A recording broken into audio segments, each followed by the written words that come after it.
Bonjour à tous et à toutes, je vous souhaite à nouveau la bienvenue dans ce temps du pain quotidien au sein du ministère de la clinique spirituelle. Je suis ravie de pouvoir vous retrouver aujourd'hui pour ce nouveau partage, pour ce nouveau temps de méditation. Alors comment allez-vous?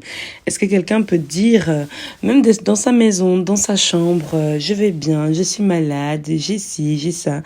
Comment allez-vous? Comment se passe votre temps de jeûne? Comment va votre cœur?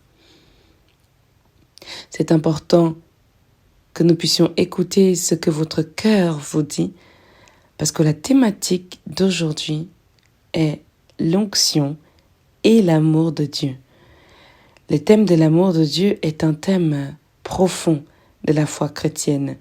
Et oui, c'est important d'écouter ce cœur qui porte beaucoup d'amour, qui porte de l'amour pour soi-même, qui porte l'amour pour les autres, qui porte l'amour de Dieu, qui porte un amour inconditionnel. Et c'est de cet amour que nous voulons parler aujourd'hui dans le pain quotidien de cette belle et merveilleuse journée. J'espère que vous avez pu recevoir le morceau de 6 heures qui nous galvanise toujours depuis lundi et aussi que vous avez pu être introduit dans cette merveilleuse journée, que quelqu'un a pu tendre l'oreille au merveilleux chant de 9 heures.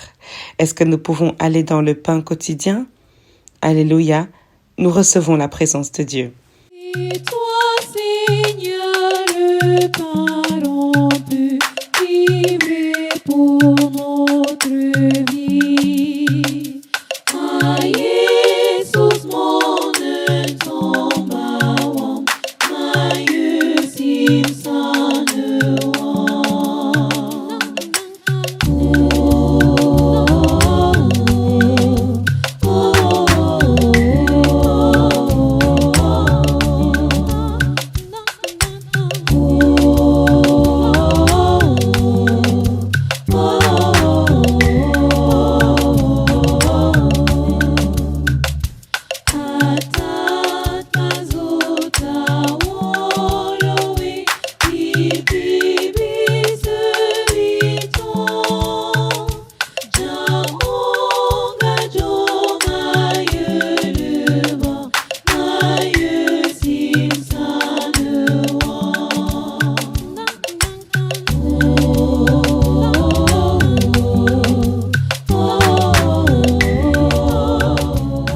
Alléluia, alléluia, béni soit le Seigneur. Bien-aimé, je nous invite maintenant donc à la prière. Seigneur, notre Dieu, notre bon Père, béni soit ton nom, béni sois-tu, Seigneur Jésus, parce que tu es présent encore aujourd'hui au sein de ces ministères et dans la vie de tous ceux qui nous reçoivent. Merci, Seigneur, de disposer les cœurs, de disposer les corps et les esprits à recevoir ta parole, d'ouvrir notre être afin que nous puissions être enseignés par toi. Oui, merci Seigneur, parce que tu éloignes de nous tout esprit de distraction, de perturbation, de déconcentration, et que tu nous disposes pleinement, Père, à la réception de ta parole. Seigneur, celle-ci n'est pas pour notre mal, mais pour notre instruction. Permets que dans nos cœurs, même si ce n'est qu'un mot, une phrase, que celle-ci puisse grandir en nous et porter des fruits qui peuvent être consommés par ceux qui nous entourent. Oui, Seigneur Dieu, merci. Merci d'être là avec nous. Merci d'être là pour nous. Merci d'être là en nous. Merci d'illuminer par ta parole. Merci d'illuminer les cœurs, les foyers, les vies, les peuples par la parole de ton amour que nous recevons aujourd'hui dans le nom agissant de notre Seigneur Jésus-Christ de Nazareth, par lequel nous te prions ensemble en disant: Notre Père qui es aux cieux, que ton nom soit sanctifié, que ton règne vienne, que ta volonté soit faite sur la terre comme au ciel. Donne-nous aujourd'hui notre pain de ce jour. Pardonne nos offenses comme nous pardonnons aussi à ceux qui nous ont offensés. Ne nous laisse pas entrer en tentation, mais délivre-nous du mal, car c'est à toi qu'appartiennent le règne, la puissance et la gloire, pour des siècles et des siècles. Amen, Amen, Amen. Bien-aimés dans le Seigneur, je suis ravie de vous accueillir dans cette nouvelle journée. Vraiment, j'espère qu'il y a du soleil de votre côté parce que de mon côté, lorsque j'enregistre ce temps, il y a un merveilleux soleil qui se lève sur le toit de ma maison et je bénis le Seigneur pour ça. Je bénis le Seigneur pour la beauté de ce que je suis en train de voir et j'espère que vous aussi de votre côté, pendant que vous recevez ce temps de méditation, que vous aussi vous voyez des choses merveilleuses, belles, par lesquelles vous pouvez dire merci à Dieu de faire de vous des bénéficiaires de ces instants. Vraiment agréable journée de prière à nous tous. Nous entrons dans la parole de Dieu dans le livre de Romains aujourd'hui. Et nous allons partager ensemble Romains chapitre 5. Romains chapitre 5, nous allons lire du verset 1 au verset 5. Romains chapitre 5, verset 1 au verset 5. Je lis dans la version de Louis II et vous êtes libre de partager la Jérusalem, la Darby. Les mots changeront mais le fond est plus ou moins le même. Nous recevons la parole de Dieu. Étant donc justifiés par la foi, nous avons la paix avec Dieu par notre Seigneur Jésus-Christ, à qui nous devons d'avoir eu par la foi accès à cette grâce, dans laquelle nous demeurons fermes, et nous nous glorifions dans l'espérance de la gloire de Dieu. Bien plus, nous nous glorifions nous-mêmes des afflictions, sachant que l'affliction produit la persévérance. La persévérance, la victoire dans l'épreuve, et cette victoire, l'espérance. Or, l'espérance ne trompe point, parce que l'amour de Dieu est répandu dans nos cœurs par le Saint-Esprit qui nous a été donné. Parole du Seigneur, nous rendons grâce à Dieu. C'est dans ce verset 5 que se trouve le cœur de ce que nous voulons partager aujourd'hui. Or, l'espérance ne trompe point. Virgule. Ma première question pour toi aujourd'hui, c'est en qui ou en quoi espères-tu? Sur quoi repose ton espérance? Est-ce sur toi-même? Est-ce sur tes parents? Est-ce sur tes enfants? Est-ce sur ton travail, ton salaire? Est-ce sur une amie, un ami? Où repose? Sur quoi repose? Et en qui reposes-tu ton espérance? Et cette espérance, lorsque tu la poses en Christ, lorsque tu l'ancres en Christ, la Bible nous dit qu'elle ne trompe point. Quelqu'un qui ne nous trompe pas est quelqu'un qui nous dit la vérité, est quelqu'un qui est fidèle, est quelqu'un qui est honnête, est quelqu'un qui est fiable, n'est-ce pas? Lorsque cette espérance est posée en Christ, en Dieu, elle est posée sur quelqu'un qui ne peut nous tromper. Et donc une personne qui nous dit constamment la vérité. Et j'aime cette deuxième phrase qui va porter notre temps de méditation aujourd'hui. Parce que l'amour de Dieu est répandu dans nos cœurs par le Saint-Esprit qui nous a été donné. L'amour de Dieu. Avez-vous déjà entendu parler de l'amour inconditionnel de Dieu? Avez-vous déjà été introduit à cet amour agapé de Dieu, un amour qui transforme, un amour personnel, intime, un amour également exigeant mais libérateur, un amour visible, par le Christ. Avez-vous déjà entendu ou avez-vous déjà été prêché dans cet amour inconditionnel?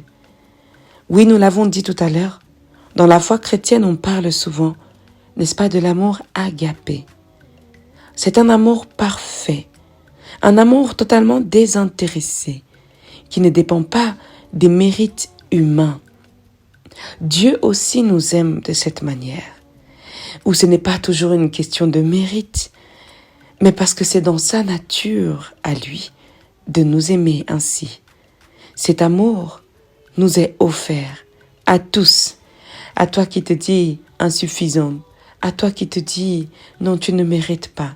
Cet amour nous est offert à tous, peu importe les fautes, les faiblesses ou même notre espérance.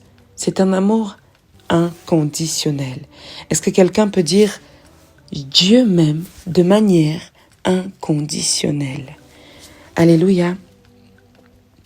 Dans 1 Jean chapitre 4 verset 8, la Bible nous dit que Dieu est amour. Cet amour-là, on ne peut pas le voir forcément de la même manière que tu me verrais moi, physiquement. Mais cet amour peut être manifesté, peut être témoigné, peut être prouvé, mais tout comme le vent ne peut pas se voir et l'on peut voir ses effets, de cette même manière, l'amour, l'on ne peut voir ses effets, ressentir ses effets. On ne peut voir que lorsqu'il se manifeste, il est bien là. On ne peut voir que quand il agit ou qu'il interagit avec nous. Alléluia. Mais Dieu prouve son amour envers nous en ce que lorsque nous étions encore pécheurs, Christ est mort pour nous. C'est ce que dit le verset 8 de Romains chapitre 5 que nous avons partagé aujourd'hui. Dieu a également un amour envers nous qui transforme. L'amour de Dieu ne se contente pas de consoler. L'amour de Dieu ne se contente pas d'être aussi, mais il transforme. Et lorsqu'on accepte d'être transformé par Dieu, lorsqu'on accepte d'être modelé par Dieu, eh bien, il pousse à une conversion du cœur. Il pousse à une guérison intérieure. Il pousse au pardon et à l'amour au-delà de soi, mais il devient également amour du prochain. Ressentir cet amour, c'est souvent faire l'expérience d'une paix incroyable, d'une sécurité profonde. Ressentir l'amour de Dieu. Alléluia. Alors Dieu a également un amour, nous avons dit, qui transforme. C'est aussi un amour personnel, un amour intime. Ce n'est pas un amour vague ou distant, n'est-ce pas? Dieu a une relation qu'il aimerait entretenir avec chacun de nous, n'est-ce pas? Dieu connaît chaque personne par son nom.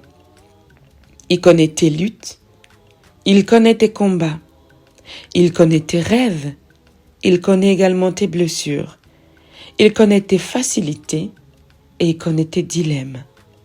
Dans la prière, dans le silence, de certains moments de ta vie, beaucoup de témoins ont ressenti, n'est-ce pas, que peut-être toi, ou quelque chose autour de toi, ou quelque chose en toi, porte une chose d'une autre nature, la présence de l'amour de Dieu. C'est une présence profonde, c'est une présence vraie, personnelle, que on aime garder cette présence dans sa chambre, rien que pour soi, de manière intime. Il sait aussi se manifester.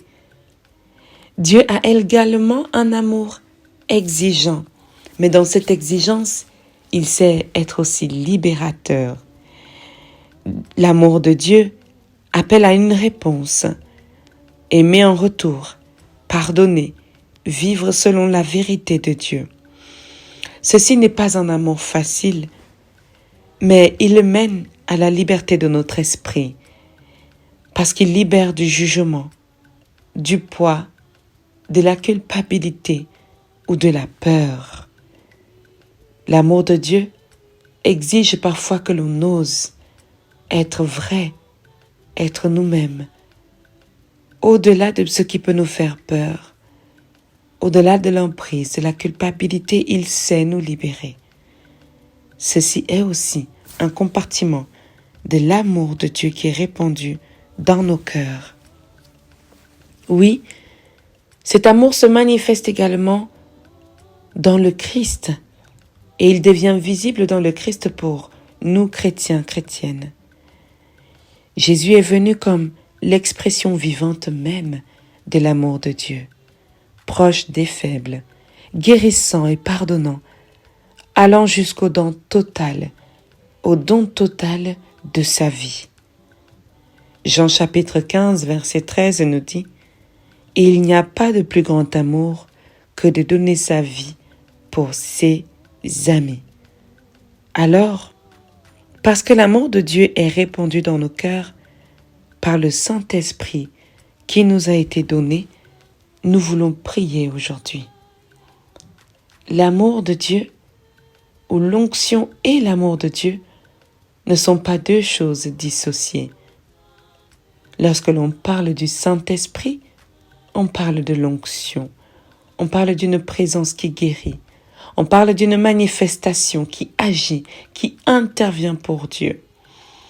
On parle d'une consécration, on parle d'une ordination, n'est-ce pas, aux choses, aux personnes à devenir saintes ou consacrées à Dieu. Cet amour est répandu, doit être répandu et doit continuer à se répandre dans nos cœurs. L'amour de Dieu doit continuer à se répandre dans nos cœurs.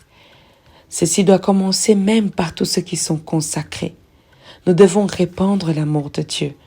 Nous devons être des instruments de cette répartition de l'amour de Dieu, au-delà même de nos cœurs, au-delà même de nos ministères, dans notre vie, dans notre parcours. Nous devons manifester cet amour. Oui, l'amour de Dieu, donné par le Saint-Esprit, doit être également donné en l'image de Christ qui est en nous à tout ce qui est autour de nous. Bien-aimé dans le Seigneur, je ne sais pas, mais depuis que tu es épouse, époux, frère, sœur, mère, père, tu vas à l'église, tu connais le Christ, tu sers Dieu, comment cet amour se répand-il dans ta vie? Sens-tu que tu es en train de donner de l'amour autour de toi? Sens-tu que tu demandes même à Dieu de faire agir en toi ces 5 faces de l'amour inconditionnel de Dieu que nous avons partagé aujourd'hui? L'onction ne peut être dissociée. Parce que même lorsque le Christ a été baptisé et que la colombe est descendue, l'Esprit de Dieu est descendu, les paroles de Dieu étaient « Celui-ci est mon bien-aimé en qui j'ai mis toute ma confiance. » C'est d'abord l'amour. D'abord l'amour. C'est l'amour pour le prochain.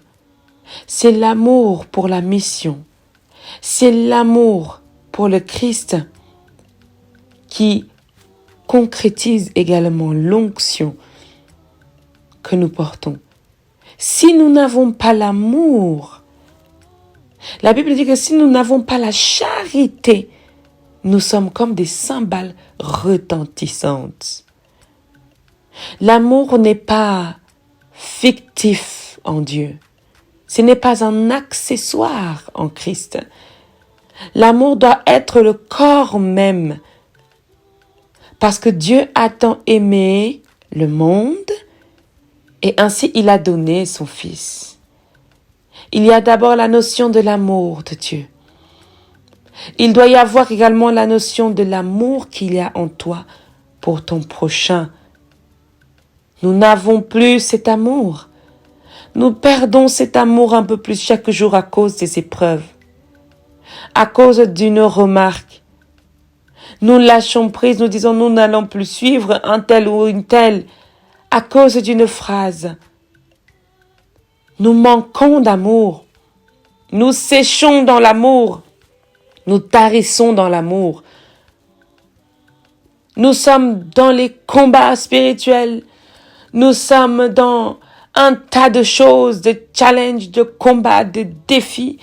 Et l'amour même a été mis de côté. À quand la dernière fois as-tu cuisiné par amour pour aller donner à ta sœur ou à ton frère? Je bénissais quelque chose encore l'autre jour, j'avais reçu comme ça. Ma sœur s'était levée comme ça et elle s'est dit je vais cuisiner. Et une partie de cette nourriture je vais envoyer à ma sœur. Alors j'ai reçu ce plat, j'ai béni ce plat en disant que ça fait toujours plaisir dans le cœur, que tu ne t'attends pas à recevoir quelque chose et tu le reçois. Alors j'ai béni cette action parce que c'est rare. C'est rare et c'est de plus en plus rare que tu vas au marché, tu as acheté une pomme et tu te dis je vais prendre 2 pommes, une pour mon frère, une pour mon époux, une pour ma mère. Nous ne savons plus partager cet amour les uns avec les autres.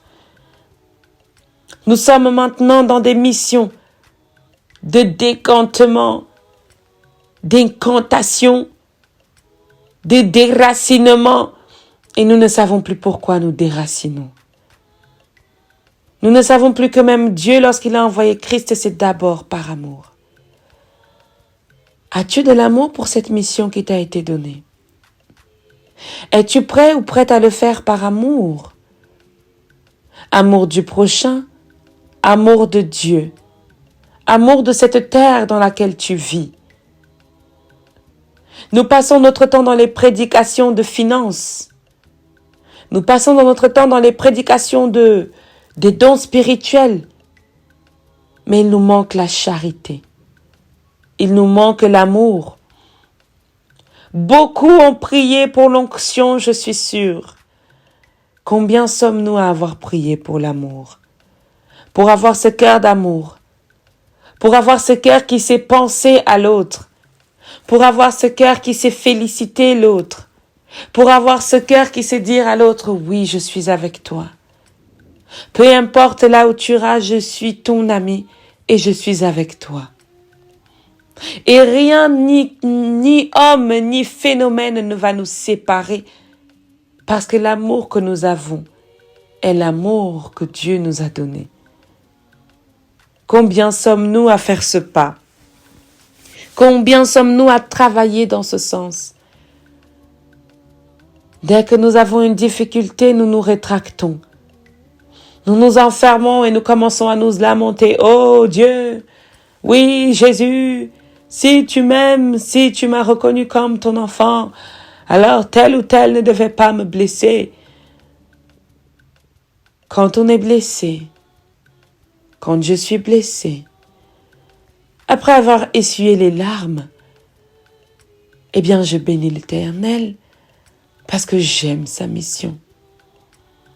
J'aime la mission parce que Christ est passé avant nous. Et Christ, lui, n'a pas été épargné de quoi que ce soit.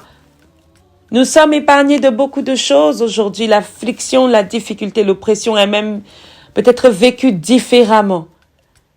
Mais en nous, il doit y avoir suffisamment de love, d'amour, de l'amour parfait. Est-ce que quelqu'un peut dire avec moi l'amour parfait? Cet amour est répandu dans nos cœurs. Pourquoi toi tu le retiens? Pourquoi toi tu retiens? On ne doit pas aimer l'autre plus que toi. On ne doit pas donner des attentions à l'autre plus que toi. Il y a cet amour jaloux qui nous empêche même d'être en paix avec nous-mêmes, en paix avec notre mission. Notre cœur est constamment en train de chercher la petite bête. Notre cœur est constamment en train de se dire que oui, mais quand tu as offert le bonbon à tel ou tel. Et moi, tu m'as pas offert le même bonbon. Et quand tu offres le même bonbon, c'est la même personne qui te dit, oui, mais pourquoi tu m'offres le même bonbon alors que je suis quelqu'un de plus proche? Nous retenons cet amour de Dieu. Nous l'empêchons même d'agir en nous. Nous ne savons pas ou ne voulons pas dépasser l'amour de notre chair. Nous ne voulons pas apprendre à dépasser l'amour de notre bouche, l'amour des épreuves. Nous ne voulons pas dépasser les détails que l'ennemi prend soin de poser sur nos chemins. L'amour est répandu. J'aime ce mot répandre. Je ne sais pas ce que tu en penses.